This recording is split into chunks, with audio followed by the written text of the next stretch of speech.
Welcome to Sane-ish, the podcast for people healing from trauma, addiction, abuse, mental health struggles, grief, narcissists, and every other flavor of chaos life can throw at you. And somehow still functioning, mostly. I'm your host, Holly Broughton, survivor, truth teller, boundary setter, and proud member of the Still Healing, Still Hilarious Club. Around here, we don't do shame or embarrassment. We don't do perfection. Just real talk, dark humor, hard truths, and a whole lot of hope. Because sanity is overrated. And healing, that shit is messy. This is Sane-ish. Let's get into it. Disclaimer. On the Sane-ish podcast, we discuss personal stories of alcoholism, addiction, mental health, chronic illness, narcissistic abuse, domestic violence, SA, HT, parental alienation, grief, loss, homelessness, as well as many other forms of adversities in life. Our intention is to be inspirational, educational, identifiable, and resourceful. The views and experiences shared are in no way meant to praise or condone any illegal or harmful behavior. This content is for educational purposes only and not intended as professional advice. If you or someone you know is struggling with any of the above, we strongly suggest seeking help from a qualified professional, support service, or hotline related to your specific issue.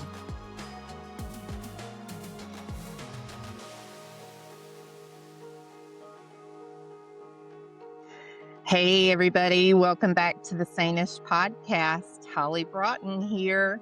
And today we have a guest who I am very fortunate to have met. And she has a very colorful background. And I'm very grateful to have met her because she's overcome quite a bit. And her name is Misty Parenzan, and she is an author, a speaker, and the founder of the Resolute Family Ministry. And not only is she a wife and a mother, but she is a mother of 9 children. And I'm amazed because I'm a mother of 1 for me. And I know how much effort that took for me. And so I'm amazed that she has 9 children. So I want to welcome her. And her books, actually, the books that she has, the first one was He Was Always There. And the second one is The Unoffendable Wife. So, and later on when we get along, then I'll let her speak about those books, and she can tell us where you can get them and all that. But in the meantime, I want to welcome her to Sane-ish. So welcome, Misty. Glad you're here. Thanks so much, Holly. It's an honor to be here. Thank you. Yeah. Well, why don't you start us off and tell everybody like where you were born, how you got here, and start us on your little journey of where you are now. Okay. So again, she said my name is Misty Parenzan, and I am a mom of 9, and my kids are aged 10 to 30. So I've been in it for a little while. Did I plan to have 9 kids? No, I did not, but just kind of way the balls rolled. So we'll talk about that. But I was born in Iowa, and I grew up as an only child. I actually found out at the age of 20 that I was adopted, but I didn't know that as a young child. So I was born in Iowa. We moved to Arizona, and I lived in Arizona for 20 years with my parents were older parents. And so they loved me unconditionally, but in a very unhealthy way. And I had zero boundaries. I had the master bedroom as a high school student because I asked for it. And you can imagine what that would do for me, my foundation for being handling disappointments in life. My childhood did not prepare me for that. And so I ran the show, I ruled the roost. I kind of got my way all the time. And that didn't do so hot for me. So in my high school years, I was at my freshman year, which really set the tone for the next few years. And then in my senior year, I was raised by a close family member. And that was really the turning point of my life. At that point, I kind of spiraled downward. I moved out of my house, I dropped out of school. And that next year, I lived with addiction, um, all the things you could think of to make money, whether it was I dealt with prostitution for a little while, I was a dancer, I stripped. This was all for that year, whatever I could do to get drugs. And I was such a good kid growing up. Like, I was a straight A student.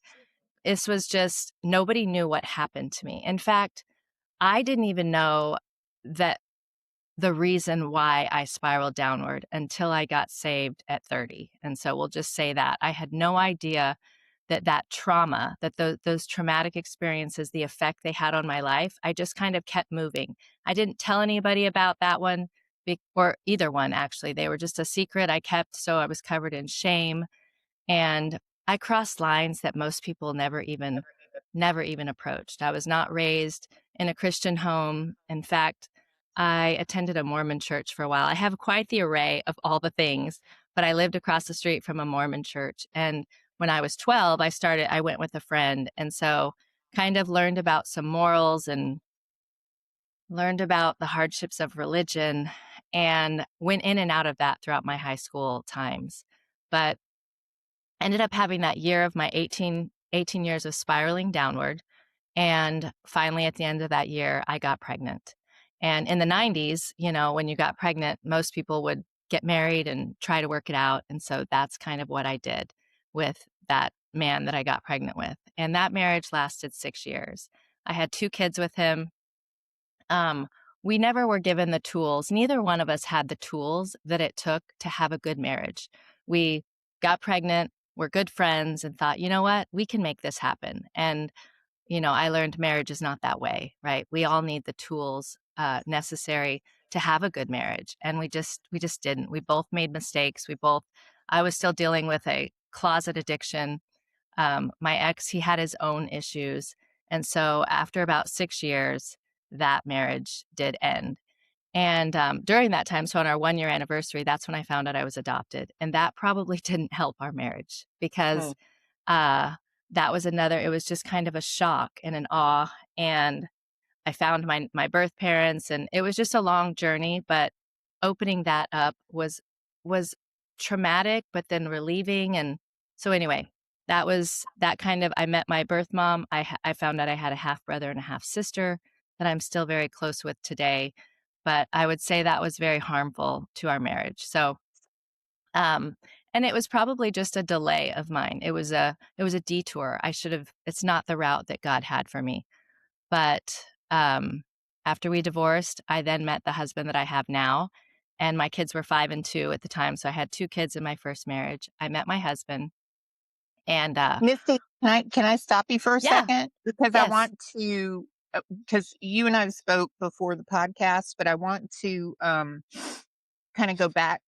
yes. Sorry, I And didn't know where you wanted me to stop. So I no, was, no, we're good. But I wanted to talk about when you were younger. You had mentioned before about not feeling like you, like, even before they had told you that you were adopted, you didn't even feel like you belonged in the yes, I family. actually, yes, growing up. So I am very discerning. I've learned that later in life that I kind of have that gift of discernment. So growing up, I discerned the secret. Like, there was my parents were loving, I mean, unconditionally. My mom was mentally ill, and so one day she's great, the next day she's not. She's still mentally ill. But this secret I sensed, but I didn't know that. And I didn't feel like I fit. I felt out of place. Both of my parents had 8 brothers and sisters, so we had a huge family reunions, and I always stood out. I was the olive-skinned, Yeah. darker brunette, and everybody else wasn't. And so even people walking up to a reunion would be like, "Oh, are you with them?" It was just so, and people would ask, I think that was the biggest deal, is people would say, "Oh, are you adopted?"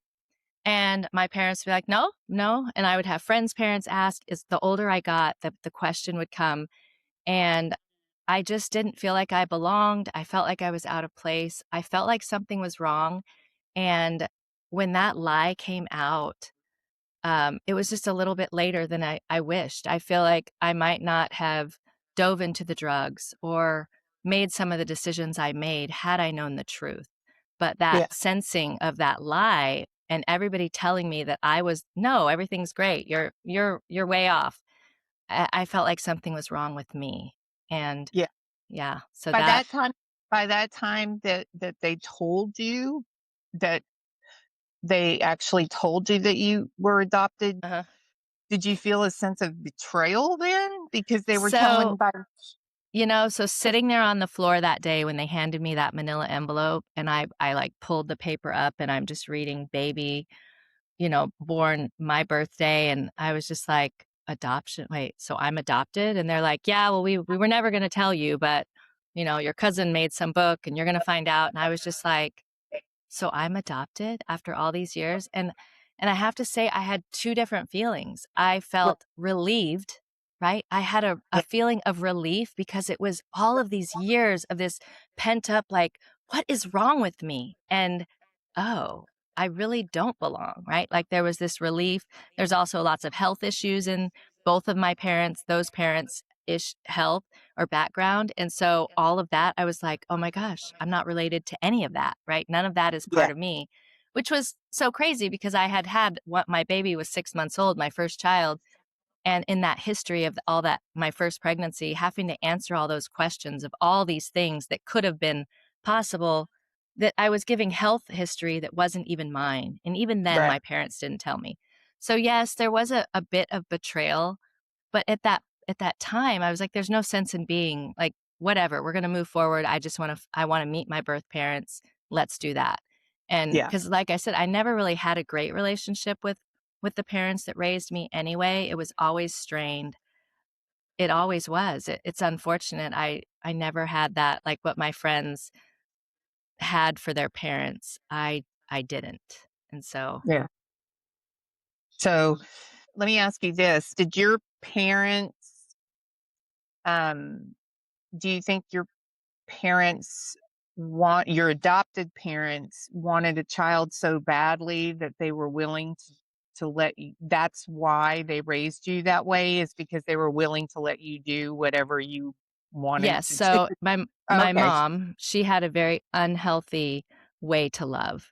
I said she's mentally ill. She doesn't love herself. So she didn't know how to love anybody else, but she would try to buy love, right? Oh, That's she's done with her grandkids. Like it's always like, I'm going to buy you something and you're going to love me, right? But then if my response isn't what she wanted, then there would be a response, right? sure. She wouldn't like, I did all this for you and you're not even, you don't want to do that with me. And it was just like, Yeah. we just didn't get along. And so for them, the fact that my mom, she was pregnant. This is why none of the family really knew that I was adopted, because she was pregnant. She lost the baby at 7 months. She had to have an emergency hysterectomy. And she was told at 39 years old she was not going to have any more babies. So she went, Mm. and she was pregnant with a baby girl. And she went home and her sisters went with her. And 2 days after that, she got a call from her best friend that said, hey, my son knows this couple and the mom just decided she's giving that baby up for adoption. Do you want her? And so from me losing a baby, I lost a child, right? He lived 3 days and that was 13 years ago. The worst thing that somebody could have done was give me another boy 3 days later. That would have Yeah. been the worst thing ever. I would not have been prepared for that. There was no time to grieve. There was no time to, right? But that's what happened to my parents. They received a baby 3 days after they lost a baby drastically. And so they held on to me with way too tight. Like when they handed me that manila envelope, they're like, well, it was great being your parents. And I know we're never going to see you again. And I was like, what are you talking about? Like they just had this fear. And that's why my mom parented me the way she did. It was out of fear. And that's why it Yeah. was so bad. There's no fear in love, right? You can't parent somebody with fear. Yeah. And that's why we didn't, it was a mess. So, Yeah. That clarifies a lot of things. right. Yeah. So now you, you, you were married. You had your first marriage for 6 years, right? And then 2 Yep. children. Hmm. And so you you got divorced from that marriage, and so now you're on your second marriage with your current husband, Yes. right? And Okay. yes. Yeah. So we Okay. had 7 more kids together. We've been married for 24 years. And yeah, he's definitely the love of my life and the one that the Lord had for me all along. I just had a little detour, you know? So now were you still so you found out that you were adopted with your first husband, and I guess we're working through that. Yeah. And were you still on drugs and all that with So so the funny part about that is I had done drugs before I got pregnant with my first baby and then had him, kind of thought I was done with all of that. Had the baby, nursed him for a year, and then when I met my birth mom, the reason that she gave me up as a 16-year-old, she had some issues herself, some alcohol and drugs. So when I was reunited with her, that visit after my son was 1, so I was no longer nursing anymore. It was just us, and I was visiting her in Illinois, where she lives, or Iowa. She lives right on that kind of, so it's both of them. But I was introduced to, and it was kind of like we were drinking. Hey, we need to sober up. Hey, if you do, you'll sober up. So let's do this so we can drive. Okay, I've never done this. I'm on vacation. How bad could this be? Right. And so I did that with her and I continued. Of course, I was like, oh, I won't do this at home. I'll get back home and I'll be back in life. But that's not what happened. I did get back home and I went back and found drugs. I would get drugs through my cousins. So I had some cousins in Phoenix and they were just always my go-to. I could get a great deal. I could do it without people knowing. And so it was an easy way to get it, which is not great. But I went home, I immediately found it and kind of went back spiraling downward doing at that time. And Mm. that that went on for about 6 months, at which time I found out I was pregnant with my second child. And that was a pretty big deal because we didn't even know how far along I was. And I was about 18 weeks when we found out. And so, and I had her at 33 weeks. So it was the shortest pregnancy I had. I had to have a C-section with that one. And she's been my toughest kid. But anyway, I used to blame myself a lot for her issues and things, but the truth is that she just doesn't make great decisions, and I've done my best with all the things. And she's 27 now, and she still continues to want to make bad decisions. And so I no longer take on that weight. I am sad for her, but I'm no longer like I'm not responsible for it anymore. I could sit here and blame my parents for all sorts of things they did or didn't do as a young child. And so the bottom line is we become adults and we learn how to make our own choices and we have a choice. We can rise up or we can take the victim route. Well, she Right. she chooses the victim route. And so anyway, so yes, I dove back into drugs at that time, found out I was pregnant, stopped again, um, finished the pregnancy, and then I didn't start back up because then we got divorced when she was like 15 months old. So I was divorced by the time at 1.5, and then I met my current husband and she was 2. But my current husband, so I didn't really tell him about my previous drug issues when we met. I kind of like kept that like we don't really need to know about that. And he was kind of a guy who liked to have fun on the weekends, right? So he was a guy that could do those types of things on the weekends and then work during the week. And I didn't Mm. really, I kind of thought I could do that, right? Like he can do that. Mhm. I could do fun things on the weekends. And so we would do that when I didn't have my kids on the weekend, like when they would be with their dad. We would go to Vegas or we'd go to Mexico and we would do some drugs. And it would, in our minds, it was harmless. But for me, it wasn't, because then in the week, I was thinking about it again. Mhm. And because I struggled with addiction, my husband did not. But in that time frame of being 25, right? I mean, he can do it. I can do this. I got this. I got this under Mhm. control. I'm not going to fall back into this. And that's not what really happened. So I slowly dove back in, but he didn't know.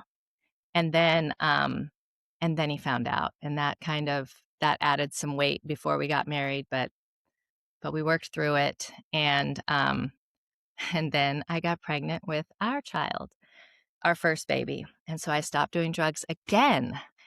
And it's kind of just I did the drugs in between my first 3 kids. And so when I got pregnant with her, we decided we had an opportunity to move to Florida, which is where we are now.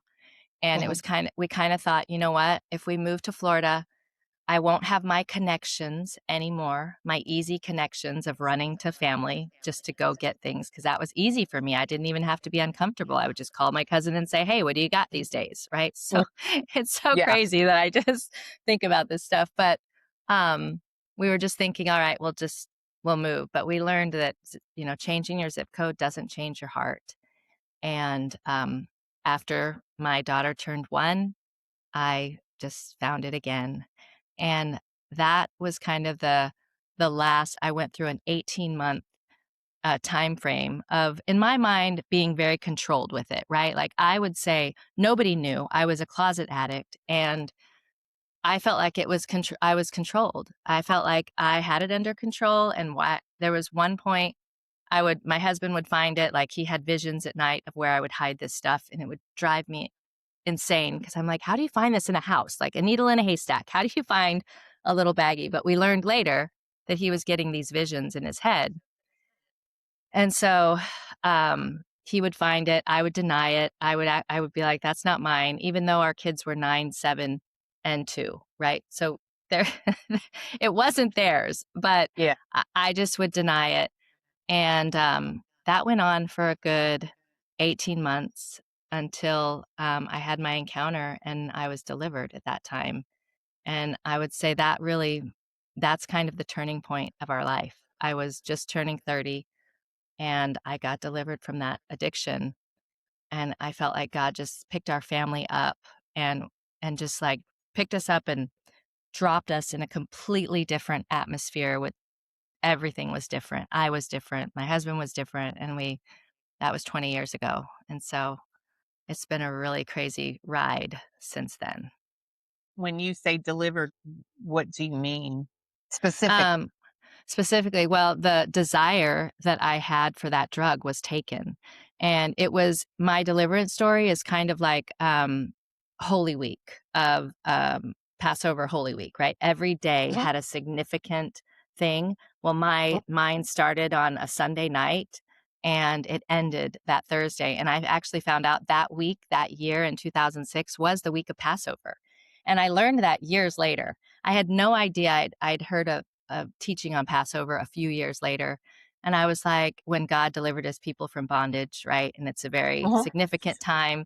And so I was like, this had happened the week before Easter. And so I was like, I wonder what the dates of Passover were in 2006. And I looked it up and I just couldn't believe that they were the very dates of my week of deliverance. And so Wow.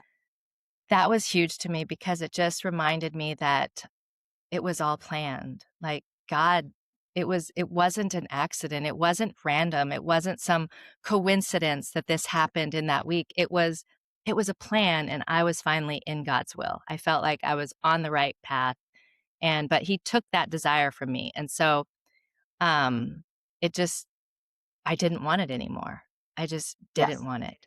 But I had there were a line item of events that week that happened that caused that to happen. And it came to a point where we just kind of met with some friends and we're like, okay, everybody's gonna, because what's gonna happen is I get afraid that I'm not gonna be able to wake up or do things. So I need to go get these drugs. And so once everybody kind of knew, we had friends kind of lined up like, all right, we'll bring you dinners, we'll pick up your kids, we'll help you. But I just kept waking up and I never really had that thing that would happen when I would try to stop on my own. Because I did try to stop on my own multiple times. I could only stop when I was pregnant. And that was because I was going to be gaining weight and sleeping anyway. So I would Right. just sleep the week away, gain weight pretty quickly, and I could be okay with that. But as a non-pregnant person, I had this thing that it was the easy way. And I felt like, what's the big deal? Like, I'm still great. I'm not like staying up all the nights like I did when I was 18, 19, right? In my mind, I was like, I have this under control. I do a little bit in the morning. It keeps me going for the day. I sleep at night and then I do a little more in the morning. And there was one time I just said to my husband, I'm like, babe, because we were having a lot of issues because he kept catching me and me lying, and it was pretty rough. And I was just like, babe, if you could just let me do this, like I will do a little bit each morning.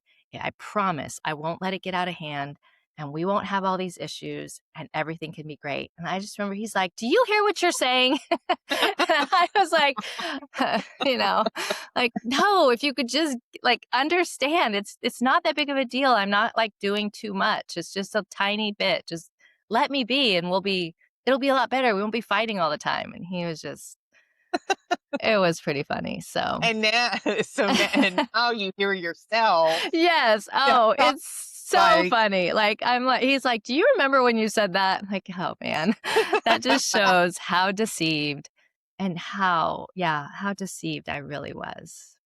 yeah. I mean, we all look back and how we were back. Yes, that's right. Right? And that's exactly right. Yeah. Wow. Oh my goodness. If I could only go back and do my 20s again, I could do them so much better. I know. Well, that's why I always tell people when I see kids who are and I say kids who are in their 20s who are trying to get sober, I'm like, you know what? If you can stay sober in your 20s, you can be so powerful Yes. because you can make such difference to others your age, because it's really a powerful thing, Yeah. because others, they're really wanting to get sober and they Mhm. don't see many others trying to get sober No. at that Yeah. age. So if you can, it's a really powerful thing to do that, you know? Yeah. So, Yep. and I would have, so, and I, and it's, anyway, I don't want to get into my story in your story, but, so let me ask you some questions. So, do you think that your addiction was tied into your, like, into your adoptions, into all of that? Oh, your mom's kind of, I don't want to say narcissism, but I guess there was some of that in there, but her, Yeah. like, mental health. I would Uh, absolutely in today's time, I would call her a narcissist. Like, back then, okay. that word wasn't really it didn't, uh a narcissist, only the people that live in their home actually know the real them, Yeah. right? People Yeah. outside the home have they're so fooled, it's just and so that was my mom, and I would get in trouble when I'd be like she'd be saying something to people outside of the house, I'd be like, "That's not true, why did" and I would get, "Don't contradict me," and I'd be like, "I don't even know what that word means," but it was Yeah. just she was so yeah. But I think there was a few things. There was that me not I had no identity. Like, there was nobody speaking into my life. My parents didn't really know how to do that. I wasn't I didn't know the Lord or know Jesus or know any of those things. So I was kind of doing it on my own. But also, genetics has a huge thing to do with it. And both of my Sure. parents, my birth parents, were my birth mom, she to this day would say she is, was an alcoholic, and she dealt with drugs and alcoholism, and it's just been this year that she's stopped some of that. So she has been fighting this toxic thing ever since I've met her, since I was 20 years old. And so um, that's genetics. When I grew up, my parents that raised me never drank or did any type of drugs or smoking or anything. So I kind of, when we would talk about genetic things I'd be like, well, I don't have to worry about that, right? Yeah. Because my parents, that's not in my family. Had I known, that would have been it explains why when I did go and drink at parties in high school, I was one of the ones that drank too much. I didn't stop. I still know that today.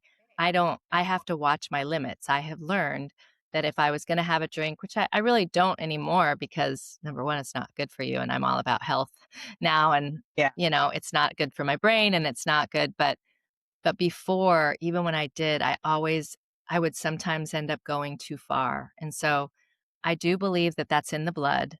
And then also just my upbringing of me not knowing my identity, me searching for whatever that was, filling whatever hole. I obviously had holes, right? I didn't have the Lord, so I had holes, and I was searching for things that would make me feel like I'm who I'm trying to be or whatever. Yeah. And so those were just outlets, or because I wasn't one that did drugs with people. Like I wasn't a social.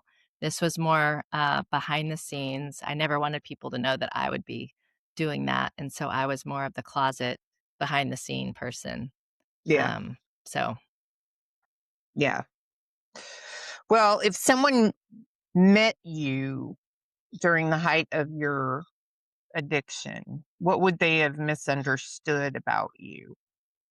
um, you know, they probably would have thought at the height of my addiction, I would still say most people didn't know that I was addicted. Like, Mm. people would be like, so if we're talking about in the 18-month span before I got delivered in my 28, 29, 30, people in my season, we owned a business. I mean, I ran a small, it was an indoor play place for kids 5 and under, and we did birthday parties and that was my reason. I'm like, I'm doing this because I don't have time to work out. I don't have time to eat right because that's all a part-time job. So I do Yes. this to keep, the way I was at that time. And people would be like, oh, I don't know how you do what you do or how you, and I would make comments like, if you only knew, like I hated the secret. It was just the way I survived. But Yeah. in my younger years, when I was dealing with the addiction and people knew because I was kind of out loud about it when I spiraled downward and kind of moved out of my house and had some very traumatic events and was making all those choices of having dealers around, right? People probably thought I was selfish or manipulative, or even they probably felt sorry for me or that I was Mhm. hopeless. Like people would come over, old friends at that time would come over and try to bring me out of the addiction and try to talk sense to me. And um, I just was like, I didn't listen. But the truth is I had hate who I had become. I just didn't know how to change it. I was so filled with Yeah. shame, and I wanted on more times than I could count to escape, but I just didn't know how. And so um, I just didn't know how. But yeah. So what did what did being delivered actually require you to do for recovery? Um, For your specific recovery. for my specific recovery. So, kind of what the encounter that I had that really, it was kind of the very moment that everything was broke and I realized that God was real and that He was active in my life. And so that week that I talk about where is a deliverance story, which it's all in one of my books, my memoir, but I'll just give a couple pieces. That week, it was a week-long thing, and I was working with this friend daily, going to her house, and we were writing down Bible verses and reading devotions and kind of talking what life can be like without drugs and encouraging me. She was pretty much keeping me under lock and key so I wouldn't go find drugs. That was really what she was doing. And so on the fourth day, I'm driving to her house and I kind of, or the third day, I'm thinking, oh my gosh, it's been 3 days. I'm going to start showing signs that I haven't done anything. So maybe if I'm like, I've went 3 days without it. Like I haven't done any and I'm fine. So what if I just get a little bit and I do it that way? I could wean off myself. I could do it 3 days for a while, and then I could go 4 days, and then I could go 5. And this is like a plan I'm coming up with in my head, right? Which is, we all know those types of plans do not work.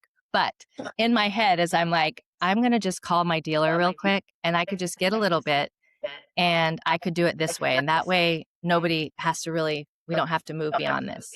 So I tried calling my dealer, and I had 3 times, I called 3 times, and I got 3 different responses. Like there was like that, meh, meh, meh, and then there was the, this number is no longer in service. And then the last was just like this static. And I pulled into my friend's drive, and I had this moment of just a moment of like, did God do that? Like it was, because it was so strange. It was so strange that these 3 calls, it wasn't the same thing each time, And so when things don't make sense, I've learned now that it's usually the Lord. But my friend, I kind of just pulled into her driveway. And when I had that thought, I just broke down. And so my friend comes running out, and she's like, "Are you okay?" And I roll down my window, and I kind of have my phone, and it's like that old Razor flip phone, back that we used a long time ago. And I'm just like, can God interrupt the phone lines? And she was like, she looked at my phone, and she kind of thought, and then she laughed and was like, yeah, he sure can. And that moment, I still remember it, but something broke, and I just was like, wow, God is really in this. I'm not alone. I'm and and he still cares. Like for me, I was like, if everybody knew all the things that I had done, God would never, like, I cannot be accepted by God. And that is why my biggest like thing that I tell everybody is nobody is too far gone for God to Right. move in their life. And that's Right. because I knew all the things I had done, all the things I was doing, what I had just done, and here he was showing up in a huge way. And he took that desire from me. Now, just because he took the desire from me, I still thought like that, Misty. Uh, and so we had to change everything. We changed our friends. We changed what we watched, what we listened to. We got rid of any books and movies and anything in our home that we kind of were radical. I mean, we did a radical thing because I felt so good. Like I had never felt like I had felt at that. I just had this like, I was no longer weighed down, and it happened in a snap. Like I felt alive, and people had given us some counsel like, well, here, if you're going all in, these are the things you should do if you want to. And so we did all that. And as we moved forward, we had to grow in godliness. Like my husband, he's a contractor. He had the mouth of a contractor. And I remember when we got saved, when this happened, he said, well, we're going to go to church and do all these things, but I probably will not change my mouth because that's just that I'm a contractor and that's what we do. And I'm like, oh, well, that's not very like honoring. I hope that and I have to say, we focus on my transformation so much, but my husband has had just as big of a transformation. Like he leads hundreds of men. He leads men's groups. He started the Resolute Men. That's where the Resolute Family Ministry came from. And we just together, God did this with us, like together. And um, we just had to change. I mean, our kids at the time were 9, 7, and 3.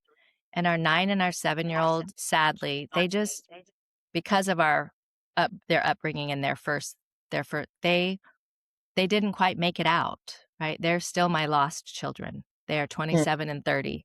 And they are still they just had too much of the world. And so um I see how the Lord came in and really worked with our family, but we had to make choices too.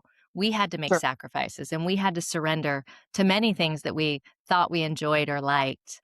And with each surrender that we made, the Lord showed up. Like each surrender he paid our, we had bills get paid. We had miraculous things happen in those first 2 years after following him that really helped my husband realize that the Lord was our source and not him. And I just feel like that God has been so loud in our lives for the last 20 years. And I keep wondering, like, okay, Lord, are you going to step out? Because he's just Yeah. so magnificent in our family. And everybody kind of knows that. Like, we're just, Um, yeah, I I just lost my train of thought, but I don't remember what I Well, was saying. so tell us, because you stopped that now you're sober and you're in recovery and now you have this ministry, but you stopped at your first child Mhm. and then you have 6 more, right? Yeah, yeah. Y With your current husband. yes, y So, yes. So we eh, were done like, we had gotten pregnant with that first baby, and she was 3 when we got saved, and, we were done having kids. Like, I only wanted 2 to begin with, and so we had this 3rd and I was done. But when we got saved, both of us started kind of having a desire or a thought that we maybe should try have another baby. And that was really odd for both of us because we were both kind of like, we're good. We've got 3. We're going to move on with our life now and, do it this way. Well, we both kind of had this feeling. So we thought, all right. So I happened to be on the pill at that time, which cannot believe that I even was on that. But got off of that and I got pregnant the first month with our 4th child. And that is the one that's going off to Auburn this year. So she's yeah. 18.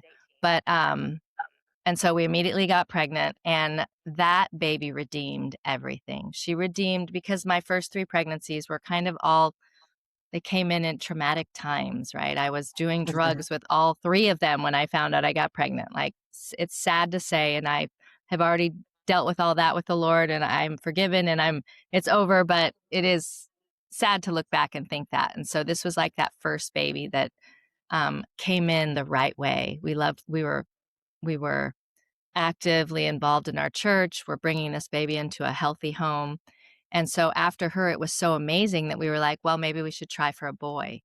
And so we kind of were like, yeah, let's try for a boy. Well, this baby was born in 2008. So we all know, I don't know if it happened everywhere, but in Florida, 2008, the bottom fell out, Yeah. with Oh, 2008 and 9, everything fell out, especially for contractors and anything in that. And so in 2009, we had changed our mind. So that summer of 2009, she was 18 months old, and we were like, you know what? We've had the gates open for the last 18 months. We didn't get pregnant. Maybe we should go ahead and make things final because of finances, and just let's just I don't really want to be pregnant again. It was a nice thought, but let's just cut our ties. And so we had scheduled a vasectomy appointment that summer that we rescheduled multiple times over the summer, but that Labor Day weekend, September of '09, we finally got in that Friday. We had our 4 kids off with people, and we go to this appointment, and after sitting there for 2.5 hours, they come out and they say, hey, I'm so sorry, but we're not going to be able to do your procedure today, but we can get you back in first thing Monday morning. And I was like, or Tuesday morning after Labor Day. And I was just like, what do you mean? Like, we've got, our kids are off. He's already prepped himself. He's on Valium. Like, what do you mean you can't do it today? And she's like, well, we forgot to sterilize the equipment. And I'm like, well, how long does that take? She says about 30 minutes. I'm like, we're already here. Like I said, our kids are off to people's houses for the whole weekend. So this is a great time. So she comes back out. And when she says this, I knew that we weren't going to be getting snipped anytime soon. And she says, yeah, she says, I'm so sorry, but the doctor doesn't feel like doing any more surgeries today. It's a holiday weekend. And like I said, he can get you back in first thing Tuesday morning, but today he's already headed out. She could have said anything else. He had an emergency. He wasn't feeling well. He needed to leave. The machine broke. I don't know. But saying he doesn't feel like doing anymore, I sat there when she said that. I was just like, I'll take my money back. Oh, I know I'm going to get pregnant again. Like, I saw it all. And so we got our money back.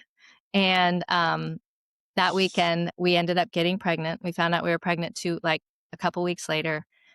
And I thought, oh, this made sense. Like, this is the story. Okay, great, Lord, I get it. Wow, we won. We listened. We didn't get. Most people would go ahead and come back Tuesday morning, right? But I was like, I really knew it was the Lord. Except that baby was our first miscarriage, and I was like, Lord, I don't oh, understand. I don't understand why you did that. And then I did, because we never struggled to get pregnant, right? I got pregnant my first 3 times when I didn't really want to be. And then our second one, or that fourth one, we didn't even have to try. I mean, I just went off the pill and we were pregnant. And so we didn't ever value life.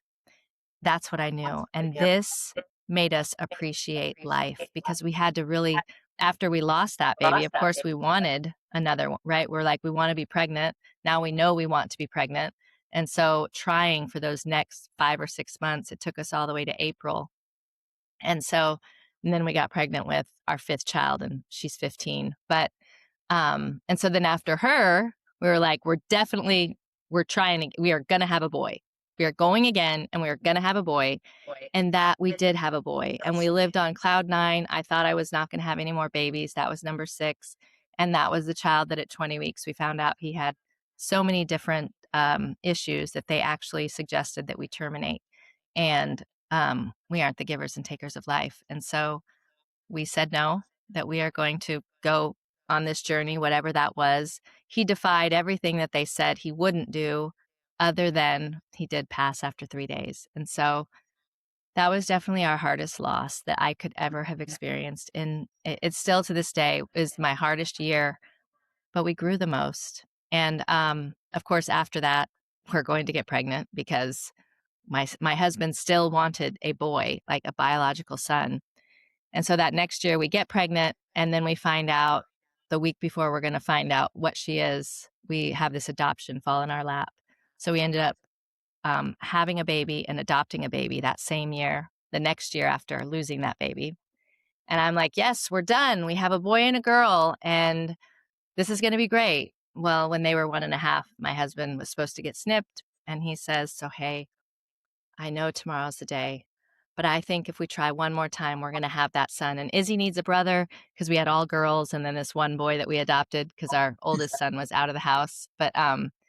And I was turning 40, and I was just like, babe, I don't want to be pregnant again, but I don't want to tell you no. I didn't want to be 50 and like always wonder, what if we would have tried, you know? Yeah. And so we went again, and we got our clone. He's a clone of my husband. He is the clone. So I'm raising my husband. It's fine. It's be careful what you ask for. It's like, yep, we were asking for a little brown boy.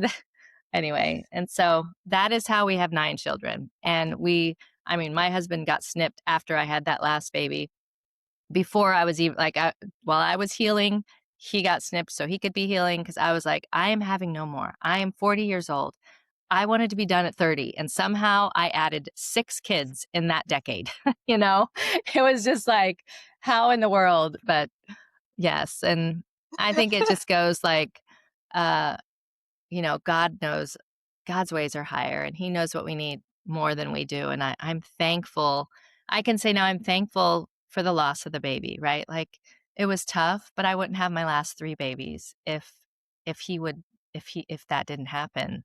Yeah, And it sounds I like kept, there was a lot of learning experiences. absolutely, we grew, we Yeah. learned, we saw the Yeah. Lord move in ways, that you just can't forget. Yeah. So, Sounds like there's a lot of uh, learning, especially with the loss of the miscarriage and the loss of your son 3 days later, and that you had to learn that didn't come naturally at first. What are some of the healthier ways now? right, because there's still pain in life, right? That's Sure, what I tell. sure, There are yeah, still things like we have a life full of that, and so yeah, now, it's prayer or journaling, yeah. scripture. Like they say, if you're in your word 4 times or more in a week, that will show in your life. But anything less than that, then you're not really going to see it. And so I try to do that. Um, I love to exercise. And so I do exercise in that way. I lead worship at church, and I'm on the worship team. And that is also listening to worship music. These are ways to process pain. Like, I'll always have a few songs that are speaking to me. Like during the time when I had my 3 last babies, and they were like three kids 2 and under, right? 3 babies in diapers, 3. That was tough, and I had a song that I listened to all the time, and it was called "It's Gonna Be Okay." And I would listen to it every morning in the shower, and I just think I was like, "Oh, the days are short and the years are long," and, or the year yeah. No, the years are huh, good. I totally forgot it. It's so wonderful because that used to be like, um, the days are long and the years are short. Like a day feels so long every day. I'm waiting for my husband to get home. But then I can look back and I'm like, oh, wow, last year was a snap. But Yes. now the days aren't so long anymore, right? Now we're like speeding through life, like, oh my gosh, the day is over. We're already fit. And so, but in those seasons, that it was painful. I mean, raising littles, being in the trenches can be a level of pain, right? Dealing with adult children who make bad decisions or go estranged or abandon their children, and these are your grandchildren that these things are happening to. All of those things bring pain. And so my only way really is I turn to the Lord and I write. That's where my books kind of came from. I write and talking to people, having safe people that I can be open and honest with. I'm not one that leads a facade. I'm very authentic and I kind of everybody knows how I'm feeling. My emotions are worn on my shoulders, in my face. Um and one of the biggest things is, back in those days, I didn't even acknowledge my emotions. And so in today's time, um, I don't escape them anymore. I actually sit with them, I acknowledge them, but it's not natural, right? But that's where I found freedom. And I was Yeah. bound for 30 years of my life. And so I knew the difference between being bound and being free, which is why I never reverted back. It never like people would be like, "Oh, if she doesn't go to treatment, just know she won't make it. She'll be back in that, in less than 5 years or whatever." But I didn't because I saw the value. I saw the difference and I loved not being inundated with shame and regret and all of that prison that I lived in for all of those years. Yeah. Yeah. There's nothing better than not carrying that heavy weight of shame and Oh, guilt and right. embarrassment. Yeah. And Um, you don't really know that that's what it is when you're in it. right. Like you're completely blind to it. You get out and you look back. I'm like, gosh, how did I not even, I was just so Right. deceived. That spirit of It deception is so it big. is. It is. Um, I'm kind of glad that I think it's one point you mentioned like the nervous system. Oh, Um, yeah. we're talking about it, Yeah. but because people don't talk enough about how trauma um, w- lives in the body. Yeah, the body totally remembers. Like, there's actually a book Uh, called The Body Remembers. that's right, and the body keeps the score. Yes. Uh, how did you begin to recognize that your body was still carrying that Um, stuff? so interestingly, when I really realized it, it was after we lost our child. Mm, And every May, so his birthday was May 9th and he passed on May 11th. And it would be like, and this is like Mother's Day, right? It was Mother's Day weekend. And mhm, so every year, as when the end of April would come, and so I got saved in April, and then early May this happened. So April, we would be on this high, right? Like I'm celebrating, I'm posting, I'm kind of sharing with people that story because it's such a story of hope. And so then as April would end and we would approach May, I would start just getting heavy and just mhm, feeling, ugh, just heavy and kind of depressed. And mhm, at times my heart, like there would just be, there would be things that you couldn't explain. Like, why am I feeling this way? Or why am I overly emotional that first year? And then I was like, could it be, how does my body even, like, does my body know? Because I birthed a baby at this time, right? And so in May of the previous year. And so that's how I learned because then the following May, it happened again. And mm. this actually went on for 10 years. So at the Oh, wow. 10-year mark was the first year that my husband and I didn't, it's the first year that we didn't cry. that we didn't. And I don't know if it was because that was the year I released my book. So I released my memoir in April of 2023, which was 10 years after we lost our baby. And so that year I remember thinking, well, maybe we're just so excited about the book, and maybe we're just because we didn't have this crying spell or this heaviness. And then the following year I didn't have any either. So I have finally healed in that area, but I had difficult times resting. I was just completely off, and that was how I learned. And then I found that book. Somebody had said, I guess you said it, The Body Keeps Score. That Yeah. book was I was just like, wow, this is so true. And it then I could look at other times in my life or other moments and realize, oh, that's why I was feeling that on that day or that. And so the awareness of it, and then able to pray through it.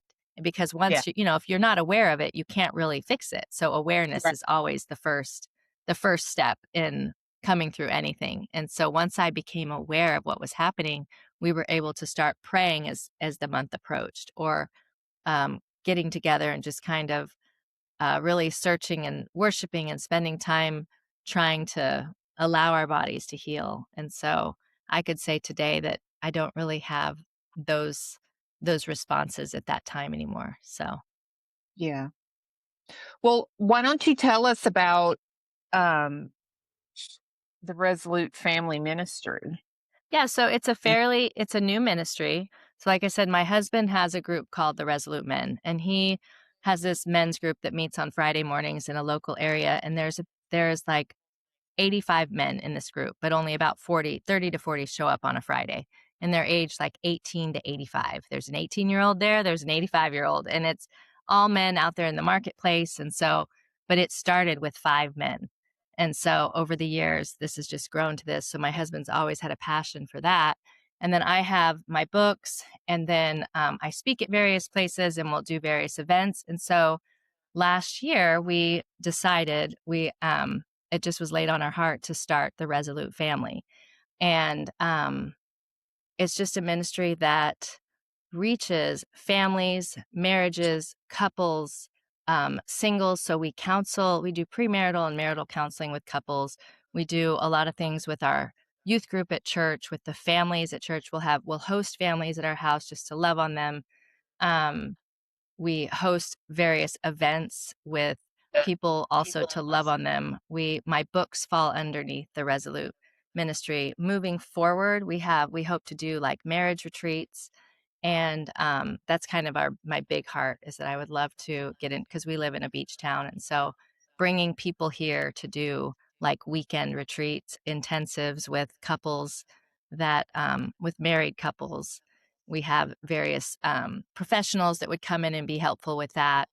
But it's just really a new ministry. And so I'd have to say we're more excited about all the things right now. Mhm. This year, the big thing was that I released the newest book, and so that fell under the Resolute Ministry, and we've done various events getting that out there, and I've um, spoken at my church and then a few other places, um, and so that's kind of what that is currently.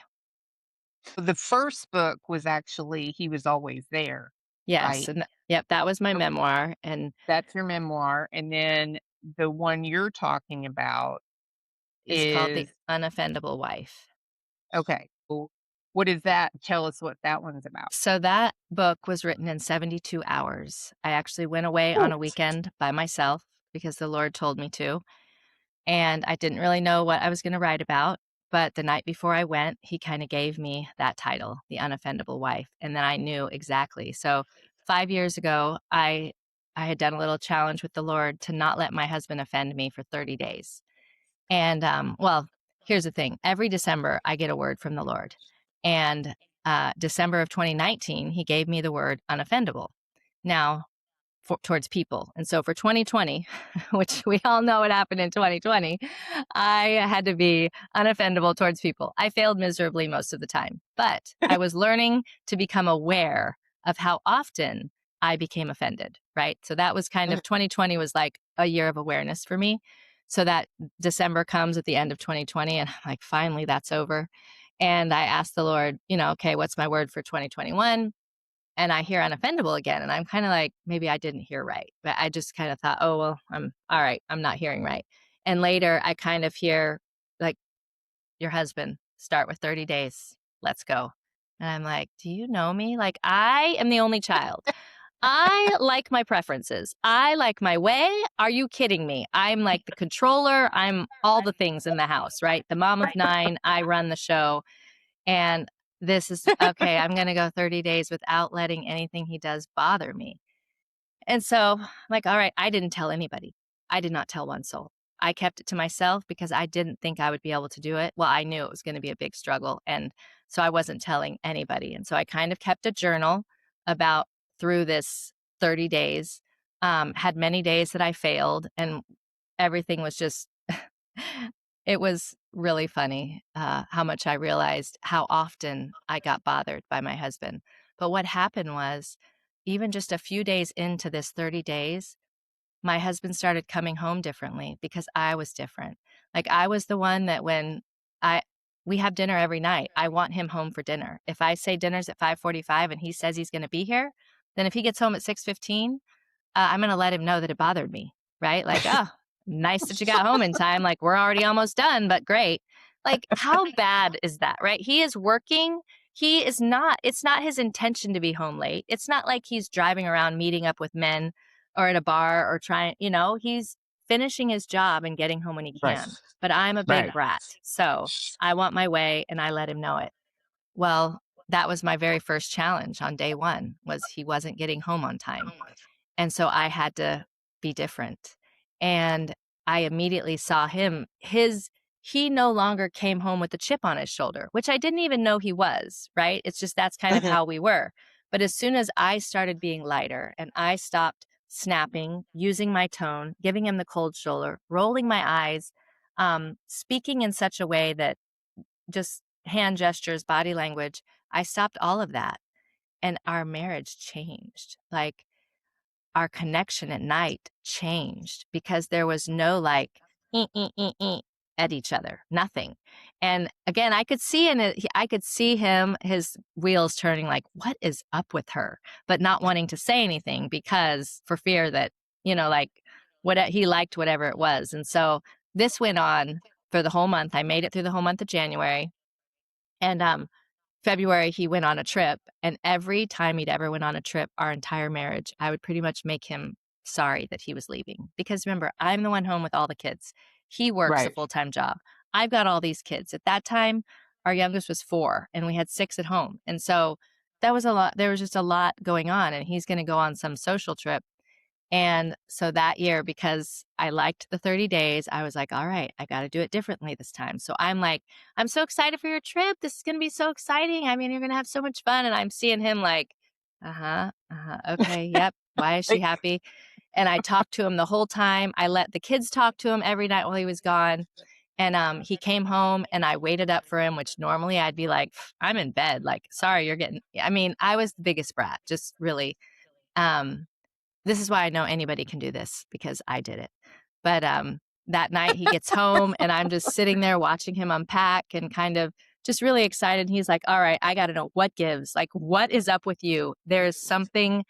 And I said, well, the Lord challenged me to not let you offend me for 30 days. And I liked it so much, I kept going. And he's like, wow, okay. So that went on for years, right? It is now, it kind of dropped for a couple years, probably when I was writing my first book. But when the Lord said the unoffendable wife last year, um, I remembered. And I was like, I haven't told anybody this story yet. And so I started writing the book by writing that story and then fell into it's a 30-day Devo, walking somebody through how to be unoffendable mhm. and or a 6-week Bible study with a group of ladies or whatever. But the book itself, it's The Unoffendable Wife, and it might be written from a wife's perspective, but the principles in it are still for any relationship, right? Being Yeah. unoffendable. We live in a world where everybody is walking around offended, right? Right. Offense Sure. is like people feel justified. They feel like, yeah, I can be offended. And the truth is you can. Offense is justified. But the problem is what I'm trying to get through to people is that what offense costs us isn't worth, it's not worth it. It's not worth it. And for me, I am a much more peaceful woman. And everybody notices it. Like, I don't have to be right anymore. I don't even have to prove my point. I can walk away and just be like, oh, okay. And here's the thing, I still know I'm right, but I don't have to make everybody else know that I'm right. Right. And so the book was written in 72 hours. I knew it was a message the Lord wanted. I did not plan on writing a book this year. That was not on my docket. My docket was getting my 18-year-old off to college and all of that. And so this kind of came out of nowhere. And so that was kind of the first thing we did under our new ministry, under the new ministry umbrella. And so that was kind of a fun, exciting thing to be like, oh, this is the first project we have with it. And it released May 27th, and I'm kind of just been sharing it. And it's in various salons around where I live and coffee shops. And I'm just really excited about it. So Well, that's awesome. So where can people get it So other it's than it's on Ingram's, well, it's Barnes and Noble, Books a Million. It's all of any retail space you can go. It's on Walmart, it's on Amazon, and both of them are. And so you can go Okay. to your favorite retailer, whether it's any of those, Amazon, Barnes and Noble, Books a Million, Thrift Books, Walmart, and you can find both of them there. And so you can also go to my website, which it's kind of under construction, but they are there. And I have like video trailers for both books that you can watch that kind of gives you a much bigger idea about what each book is about. And then you can order signed copies off of there and I can mail them. And so that's another option, but it is kind of hard to navigate, hence why I am redoing the website. But that's Misty at it's just mistyparenzan.com. That's the website. But the books are on retail spaces too. So, Okay. Well, great. Misty, thank you so much for joining us. And just so everybody knows, I'm going to put all of Misty's contact information in the episode description. So if you want to connect with Misty, I'll put all of that, including her book information, in there. Misty, thank you so much for being open and vulnerable. I'm sure it's going to resonate with a lot of people on our podcast. yeah. And I so appreciate it. People don't know, but Misty and I have missed each other because I was really sick a couple of weeks ago, and then she got into a little bumper thing, so we finally connected now. It's been a road. I'm glad we finally got together. And then she ships her daughter off to college. Yeah. It's going to be something. Yeah. Thank you so much, Misty. I really do appreciate Yes. you taking the time. It's been Absolutely. awesome. Thank you guys for staying with us for this episode, and we will see you next time. So take care. you. Thank you.